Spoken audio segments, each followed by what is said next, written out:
Tuturuan ko kayo ng tamang paggamit kay Selly. Pag paana mong ganyan, tinamaan siya sa'yo, tsaka mo siya iwan. Tapos tamang abal na sa bush, pag nagiwalay na sila, tsaka pumasok sa buhay niya.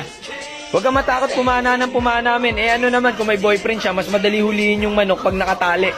Tapos focus ka lang doon sa tinamaan mo. Pag alam mong niloloko ka na niya, unahan mo na siya. Minsan kasi kahit tinamaan mo siya, nakakawala pa siya sa'yo eh. Higpitan mo kasi yung pagbabantay para hindi kayo pagpalit. Pag ayaw niya na sa'yo, huwag kang pumayag, plikiran mo, sabay kagat. Pag Selly ka kasi dapat nasa tamang pwesto ka eh. Pag alam mong ikaw na lang yung lumalaban sa relasyon nyo, makipaghiwalay ka na. Ang dali-dali lang dumash out eh, tas maganap ka ulit ng iba. Tapos panain mo ulit yung bago, pag tinamaan na naman sa'yo, iwan mo ulit. Pag pakiramdam mong siya na talaga, wag mo na siyang pakawalan. Yung mga Selena users talaga na kahit gano'n pa sila galing pumana, iniiwan pa din sila. Pag alam mo naman kasing kaya mo nang pasukin, pasukin mo nang pasukin. Magkano lang naman yung protection sa 7-Eleven eh, pasukin mo nang pasukin. Ganun mag-Selly men.